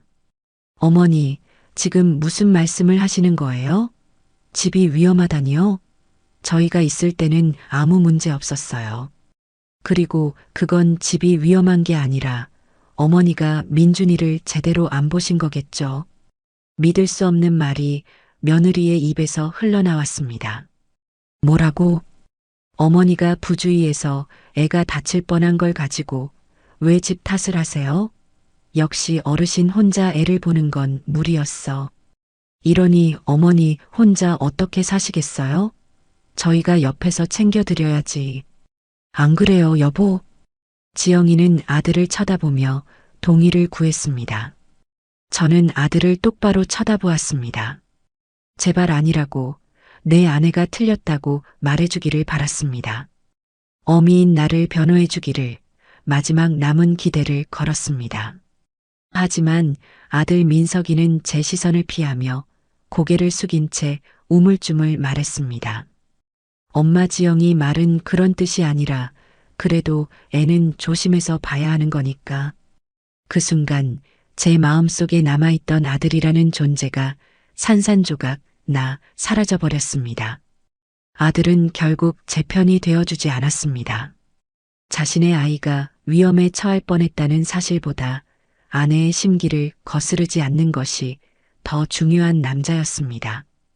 그 비겁한 침묵과 변명은 그 어떤 욕설보다 더 잔인하게 제 가슴을 갈기갈기 찢어놓았습니다. 저는 자리에서 일어났습니다. 더 이상 그들과 같은 공간에서 숨쉬고 싶지 않았어요. 방으로 들어가 문을 잠그자 거실에서 지영이의 짜증 섞인 목소리가 들려왔습니다. 어머니는 왜 저렇게 유난히셔? 정말 피곤하게. 우리가 알아서 한다는데. 저는 귀를 막았습니다. 더 이상 듣고 싶지 않았어요. 모든 것은 끝났습니다. 마지막 시험은 끝났고 제 아들은 처참하게 불합격했습니다. 이제 제게 남은 선택지는 단 하나뿐이었습니다. 이 지옥에서 탈출하여 저들에게 빼앗긴 내 인생을 되찾아오는 것. 저는 어둠 속에서 조용히 눈을 감았습니다. 그리고 제 인생의 이막을 열기 위한 마지막 계획을 머릿속으로 그리기 시작했습니다. 더 이상 자비도 용서도 없을 것이었습니다.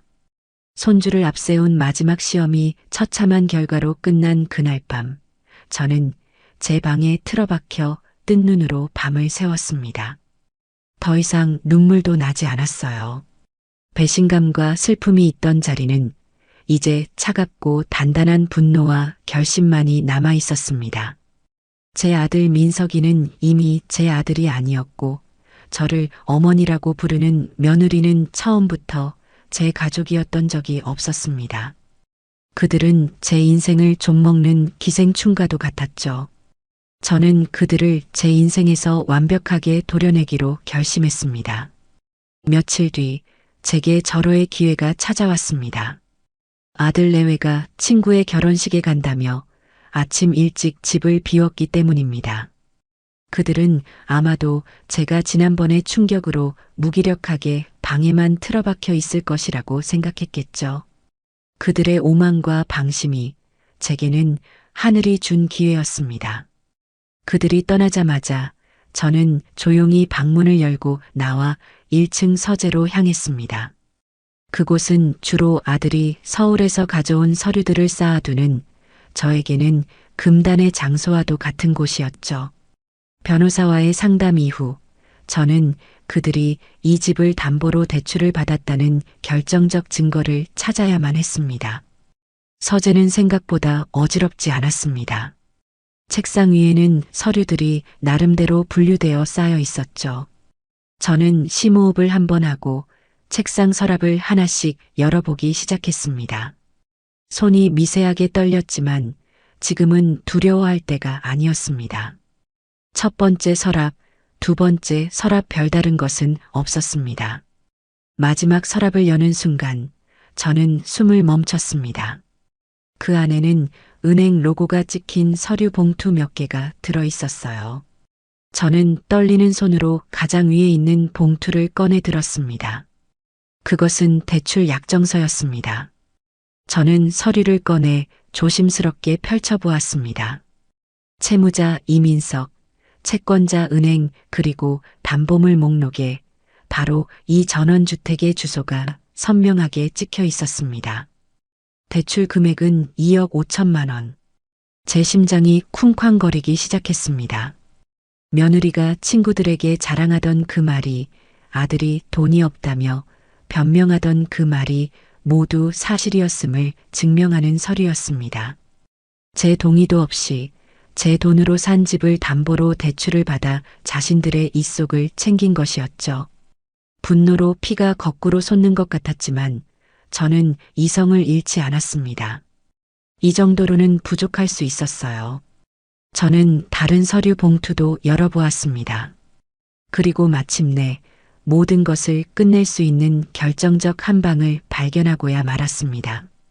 그것은 주식 계좌 거래 내역서였습니다. 명의는 당연히 아들 이민석이었죠. 그런데 그 거래 내역이 이상했습니다. 제가 제 서울 아파트를 판 직후 정확히 2억 원이라는 거액이 그 주식 계좌로 입금된 기록이 있었습니다. 그리고 그 돈은 며칠 뒤 여러 개의 주식 종목을 매수하는데 사용되었더군요. 명백한 횡령이었습니다. 저는 그 순간 제 안에 있던 마지막 연민의 감정마저 제가 되어 사라지는 것을 느꼈습니다. 그들은 단순히 저를 시골에 유폐시킨 것이 아니었어요. 처음부터 제 재산을 빼돌려 자신들의 불을 불릴 계획이었던 겁니다. 저는 떨리는 손을 진정시키며 휴대폰을 꺼내 들었습니다. 그리고 대출 약정서와 주식계좌 거래 내역서의 모든 페이지를 한 글자도 놓치지 않고 선명하게 사진으로 찍었습니다. 혹시 모를 사태에 대비해 사진 파일들을 즉시 옥자에게 메신저로 전송하고 클라우드에도 저장해 두었죠. 모든 증거 확보가 끝나는 순간 저는 더 이상 이 집에 머무를 이유가 없었습니다. 저는 곧바로 옥자에게 전화를 걸었습니다. 제 목소리는 놀랍도록 차분하고 낮게 깔려 있었어요. 옥자야, 나야. 찾았어. 모든 것을 끝낼 수 있는 결정적인 증거. 정말이야? 알았다. 너 지금 당장 몸만 빠져나올 준비해. 내가 지난번에 말해둔 용달차 바로 보낼게. 30분 안에 도착할 거야.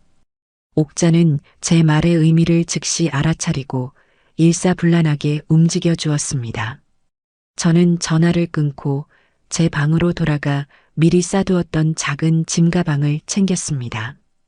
남편의 낡은 양복과 깨진 찻잔 조각이 담긴 제 고통의 증거들이었죠. 그리고는 식탁으로 가 편지지 한 장을 꺼내 들었습니다. 그 위에 저는 변호사의 명함과 함께 짧지만 단호한 문장을 적어 내려갔습니다. 이 편지를 읽을 때쯤 나는 여기 없을 것이다. 내게 연락하고 싶다면 나와의 이야기가 아니라 내 변호사와 이야기하게 될 것이다. 얼마 지나지 않아 집 앞으로 작은 용달차 한 대가 조용히 멈춰 섰습니다. 차에서 내린 것은 옥자와 낯선 기사 아저씨 한 분이었습니다. 옥자는 제 얼굴을 보자마자 말없이 저를 한번 꼭 안아주었습니다. 고생했다, 호순아. 이제 다 끝났어. 우리는 더 이상 지체할 시간이 없었습니다. 저는 제 짐가방과 서재에서 챙겨 나온 서류 원본들을 차에 실었습니다. 집을 나서기 전 저는 마지막으로 그 집을 한번 돌아보았습니다. 곰팡이 핀 벽, 삐걱거리는 마루, 그리고 저를 올가매던 수많은 아픈 기억들. 더 이상 미련도 슬픔도 없었습니다. 그저 거대한 감옥에서 탈출하는 해방감만이 느껴질 뿐이었죠. 저는 제가 쓴 편지를 식탁 한가운데에 보란듯이 올려두고 미련 없이 현관문을 나섰습니다. 용달차는 조용히 시골길을 빠져나와 서울로 향했습니다. 차창 밖으로 빠르게 스쳐 지나가는 풍경들을 보며 저는 지난 몇 달간의 시간을 복기했습니다. 순진했던 어미 박호수는 이제 죽었습니다. 지금 차에 앉아 있는 사람은 자신의 것을 되찾기 위해 싸우는 전사 박호순이었습니다. 서울 톨게이트를 지나는 순간 저는 새로운 인생이 시작되고 있음을 직감했습니다. 아직 모든 것이 끝난 것은 아니었지만 저는 더 이상 혼자가 아니었습니다. 제 옆에는 든든한 친구 옥자가 있었고 제 손에는 승리를 가져다 줄 날카로운 칼이 들려 있었으니까요. 옥자가 미리 마련해 준 곳은 서울의 한적한 주택가에 위치한 작은 오피스텔이었습니다. 크기는 예전 아파트의 절반도 되지 않았지만 제게는 세상 그 어떤 대저택보다 안전하고 아늑한 성체처럼 느껴졌어요. 짐이라고 해봐야 옷가지 몇 개와 서류 가방이 전부였기에 정리할 것도 없었습니다. 옥자는 저를 위해 마트에서 장을 봐 와 따뜻한 저녁을 차려주었습니다. 우리는 마주 앉아 말없이 식사를 했죠. 그 고요함 속에서 저는 폭풍 전의 평화를 느끼고 있었습니다. 저녁 식사를 마친 후 저는 변호사에게 전화를 걸어 모든 상황을 설명하고 확보한 증거 사진들을 다시 한번 전송했습니다. 김 변호사의 목소리는 낮고 차분했지만 그 안에 담긴 확신을 느낄 수 있었어요. 어머님, 정말 결정적인 증거를 찾아내셨습니다. 이제 저희가 훨씬 유리한 고지에 서게 됐습니다. 오늘 밤은 푹 쉬시고 내일 아침 제가 내용 증명을 발송하겠습니다. 아마 오늘 밤이나 내일 중으로 아드님에게서 연락이 올 겁니다. 절대로 먼저 연락하지 마시고 어떤 회유나 협박에도 흔들리시면 안 됩니다. 변호사의 말을 듣고 나니 마음이 한결 단단해지는 기분이었습니다. 그날 밤 저는 몇 달 만에 처음으로 깊은 잠을 잘 수 있었습니다. 다음 날 오후가 되어서야 제 휴대폰이 미친 듯이 울리기 시작했습니다. 발신자는 아들 이민석이었습니다. 저는 심호흡을 한번 하고 옥자가 가르쳐준 대로 녹음 버튼을 먼저 누른 뒤 차분하게 전화를 받았습니다. 여보세요. 엄마, 지금 어디야? 집에 와보니까 엄마도 없고 이게 다 무슨 일이야? 식탁 위에 이 편지는 또 뭐고? 아들의 목소리는 당황과 분노로 뒤섞여 있었습니다. 저는 조금의 동요도 없이 지극히 사무적인 톤으로 대답했습니다. 편지에 쓰인 그대로다. 이제부터 나와의 모든 이야기는 내 변호사를 통해서 하도록 해라. 엄마, 지금 장난해? 변호사라니 그게 무슨 말이야? 그때 전화기 너머로 앙칼진 며느리의 목소리가 끼어들었습니다. 여보, 비켜봐. 잠시 후 수화기를 빼앗은 지영이가 악을 쓰기 시작했어요. 어머니, 지금 저희한테 시위하시는 거예요? 말도 없이 집을 나가시면 어떡해요? 그리고 서재에 있던 서류들은 다 어디 갔어요? 당장 가지고 돌아오세요. 저는 피식 웃음이 나왔습니다. 저들은 아직 상황 파악을 제대로 하지 못하고 있었어요. 자신들이 저지른 짓이 아니라 제가 집을 나간 행위와 서류가 없어진 것만을 문제 삼고 있었죠. 내가 왜 그래야 하지? 그 집은 이제 내 집이 아니잖니. 그리고 그 서류들은 내 변호사님이 아주 유용하게 쓸 거라고 하더구나. 뭐라고요? 이 늙은이가 정말. 당신 그거 절도죄인 거 몰라? 남의 물건 함부로 훔쳐가면 어떻게 되는지 보여줘? 당장 경찰에 신고하기 전에 서류 가지고 돌아와. 며느리의 협박에 저는 오히려 웃으며 대답했습니다. 제 목소리는 얼음장처럼 차가웠을 겁니다. 그래, 얼마든지 신고하거라. 절도죄로 나를 신고해. 그럼 나는 너희들을 횡령과 사기, 증여세 탈루 혐의로 맞고소할 테니 어디 한번 해보자꾸나. 제 말에 전화기 너머의 지영이가 순간 말을 잃었습니다. 잠시 동안의 정적이 흘렀고 그 정적 속에서 저는 저들의 당혹감과 공포를 느낄 수 있었습니다. 그제야 상황이 자신들에게 얼마나 불리하게 돌아가고 있는지를 깨닫기 시작한 것이었죠. 지영이는 무언가 더 소리치려다 말고 결국 전화를 끊어버렸습니다. 저는 조용히 통화 종료 버튼을 누르고 휴대폰을 내려놓았습니다. 옆에서 모든 것을 지켜보던 옥자가 제 손을 꽉 잡아주었습니다. 잘했어, 호순아. 아주 잘했어. 그 후로 2시간 동안 전화는 오지 않았습니다. 아마도 둘이 머리를 맞대고 동료 변호사에게 자문을 구하는 등 대책을 논의하고 있었겠죠. 해가 저물어갈 무렵 다시 전화가 걸려왔습니다. 이번에도 아들이었습니다. 하지만 아까와는 목소리가 완전히 달라져 있었어요. 분노와 당황은 사라지고 거의 울먹임에 가까운 애원이 섞여 있었습니다. 엄마 제발 왜 이러는 거야? 우리한테 왜 이래? 내가 왜 이러는지 정말 몰라서 묻는 거니?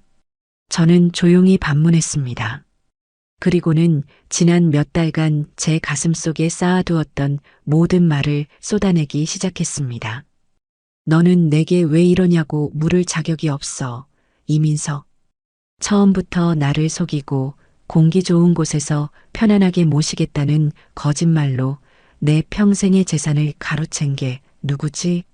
이삿날 늙은 어미를 짐짝처럼 던져두고 가버린 게 누구였으며 밤새 벌레와 추위에 떠는 내게 그 정도는 알아서 하라고 소리친 게 누구의 아내였지? 제 목소리는 점점 더 높아졌고 감정이 북받쳐 올랐습니다.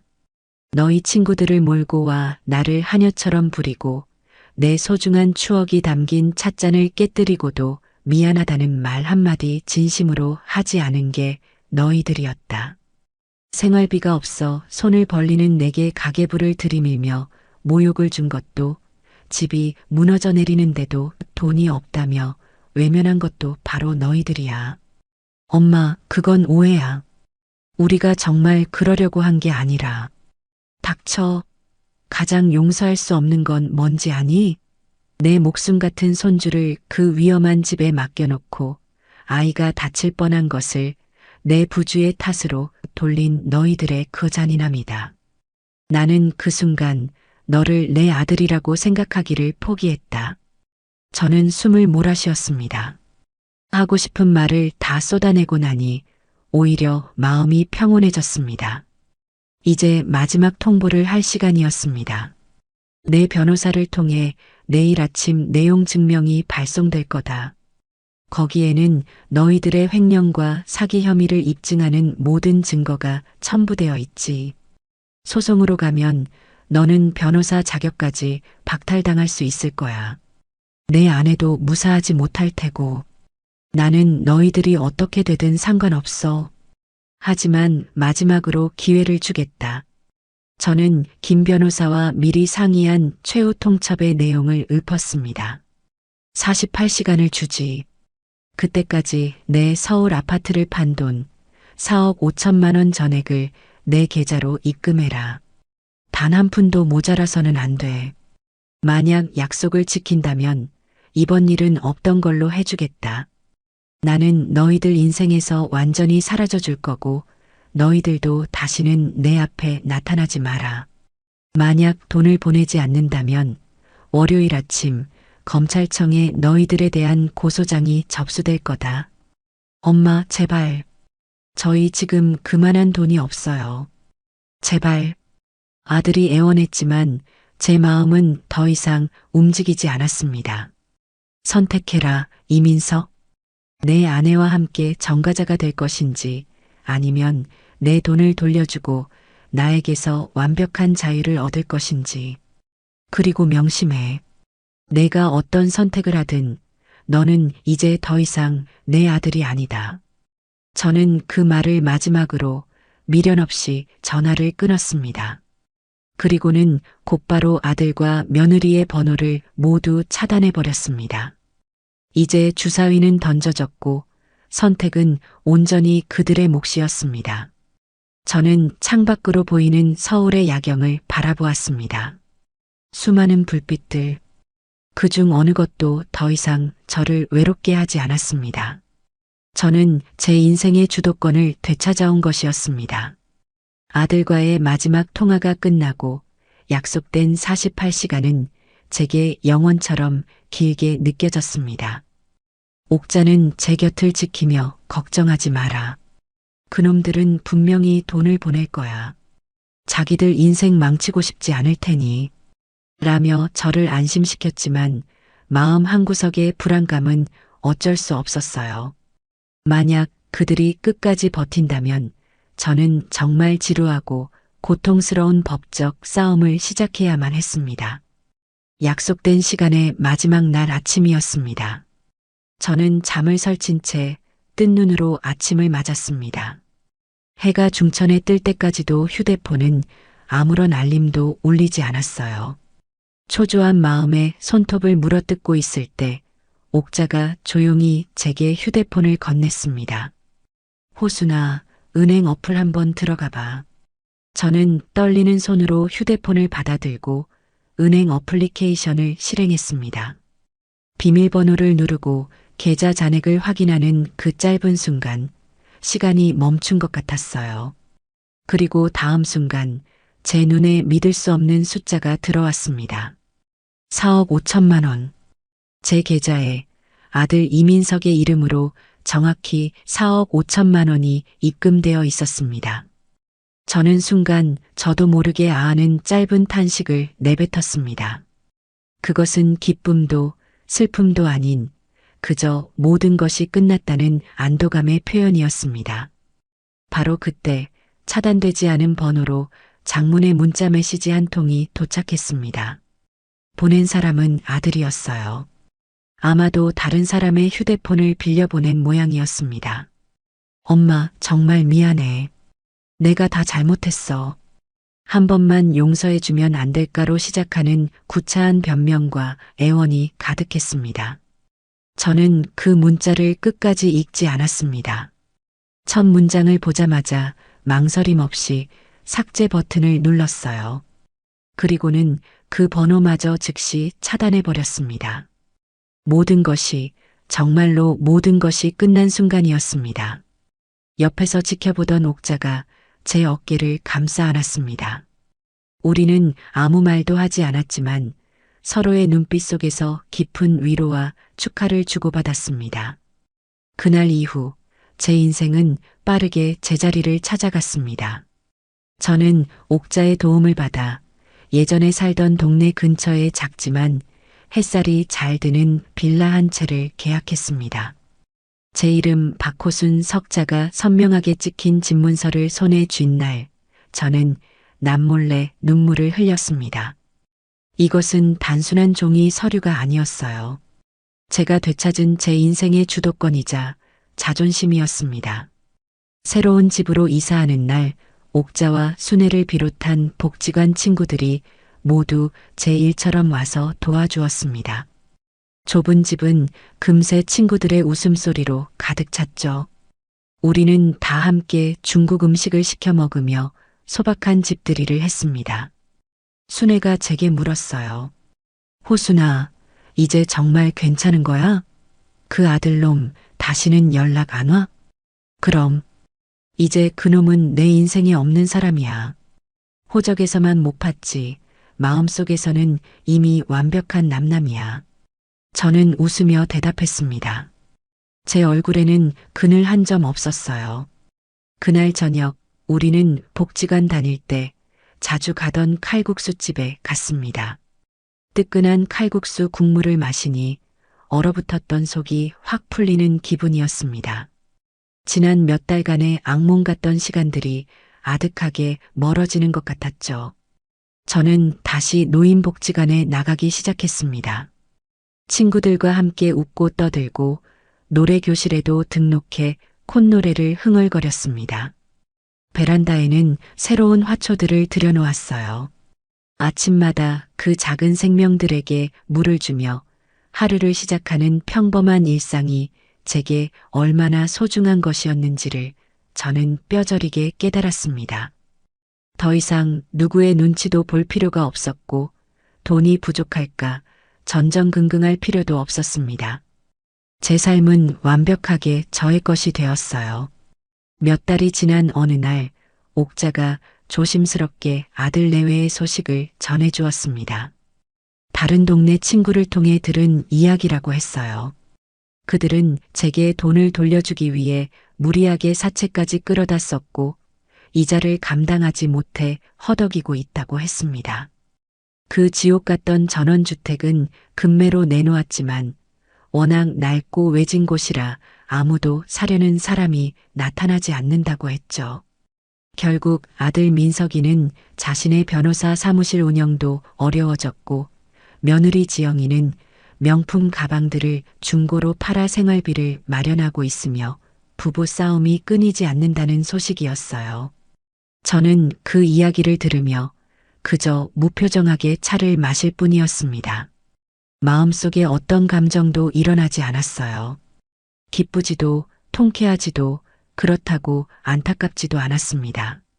그들은 이제 제게 아무런 영향을 미치지 못하는 그저 세상 어딘가에 사는 남남일 뿐이었으니까요.